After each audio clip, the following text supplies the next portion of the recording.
Hello, bachcho. Let's see this question. The value of C so that all the real x for vectors cxik minus 6jk plus 3kk comma xik plus 2jk plus 2cxkk make a obtuse angle. तो मुझे C की बच्चों range निकालनी है भाई। C की value किसके बीच में आएगी? तो चलते हैं सॉल्यूशन पे। सॉल्यूशन पे सॉल्यूशन पे चल के पहले बच्चों में समझता हूँ की कंसेप्ट की मैं बात करूं। अगर बच्चों मेरे पास दो वेक्टर हो, ए वेक्टर और बी वेक्टर, अगर बच्चों इनके बीच में एंगल थीटा हो, तो मेरा कोस ऑफ थीटा किसके उलट है? इन दोनों के डॉट प्रोडक्ट, ए वेक्टर और बी वेक्टर। अगर ये एंगल थीटा, अगर बच्चों मेरा थीटा अगर ट्यूब एंगल हो तो A dot vector B vector किस लेस देन क्या हो जाएगा? जीरो। ठीक है बच्चों, ये होती है। अब बच्चों कोई क्वाड्रेटिक इक्वेशन हो, मेरे को ए एक्स स्क्वायर, अगर मेरे को एक क्वाड्रेटिक इक्वेशन हो A x square plus B x plus C equal zero, तो इसको अगर मैं एफ ऑफ एक्स के इक्वल मानूं, तो एफ ऑफ एक्स लेट मान लेता हूं। एफ ऑफ एक्स की वैल्यू ग्रेटर देन कब होगी बच्चों? जब मेरा ए ग्रेटर देन हो और डिस्क्रिमिनेंट ऑफ लेस देन हो जीरो के। ठीक है बच्चों, डिस्क्रिमिनेंट मेरा क्या हो? लेस देन हो। अगर मैं डिस्क्रिमिनेंट की बात करूं तो इसका डिस्क्रिमिनेंट क्या होता है? बी स्क्वायर माइनस फोर ए सी लेस देन हो जीरो। अब मैं अपने क्वेश्चन पे चलूं।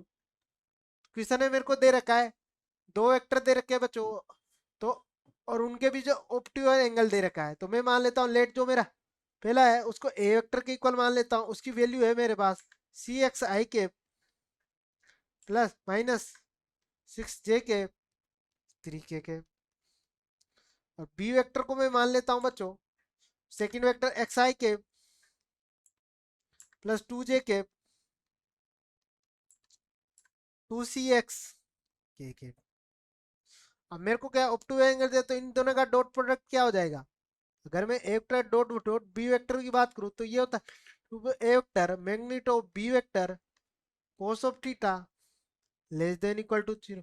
अब इन दोनों का डॉट प्रोडक्ट निकालूं मैं, इन दोनों एंगलों का बच्चों डॉट प्रोडक्ट निकालूंगा, तो क्या आ गया मेरा? C x square minus of 12 six C x less than equal to zero. अगर मैं यहां से इसको माइनस से मल्टीप्लाई कर दूं बच्चों, तो ये हो गया सी एक्स स्क्वायर प्लस का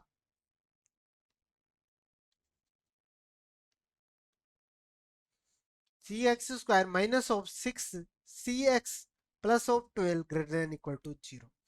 तो अगर इसकी ग्रेटर देन वैल्यू ये है, तो ये minus of C greater than zero होगा।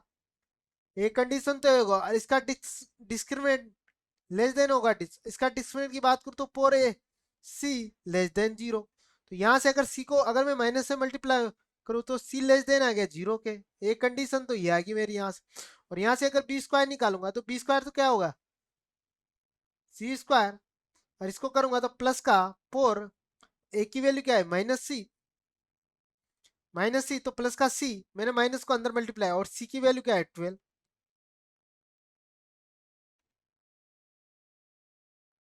Less than zero. इनको अगर सिंप्लीफाई करूं, सी स्क्वायर प्लस का कितना हो गया बच्चों? ये 48 सी इक्वल टू जीरो।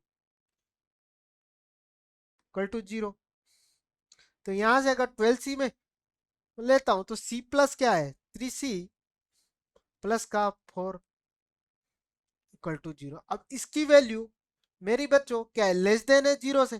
तो ये तो सी तो मेरा नेगेटिव है, तो ये तो क्या है? Negative part.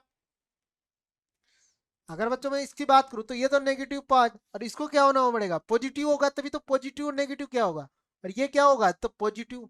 अगर बच्चों ये दोनों नेगेटिव हो है, तब तो ग्रेटर देन आ जाएगा, तो इसको पॉजिटिव होना पड़ेगा। तो यहां से मेरी जो कंडीशन आ रही है कि C plus four greater than क्या होना चाहिए, 0 के, ग्रेटर देन 0। तो यहाँ से अगर सी की वैल्यू निकालो तो ग्रेटर देन किसके हो जाएगी, -4/3। और यहाँ से सी की वैल्यू क्या थी, <0। तो अगर मैं इनको कंबाइंड रूप में लिखूं तो 4/3 <0। यही बच्चा मेरा क्या हो गया, आंसर हो गया इस क्वेश्चन का। तो देखते हैं कौन से ऑप्शन में, ये ऑप्शन नंबर सी इस क्वेश्चन का मेरा करेक्ट आंसर हो जाएगा। I hope you understood very well, best of luck.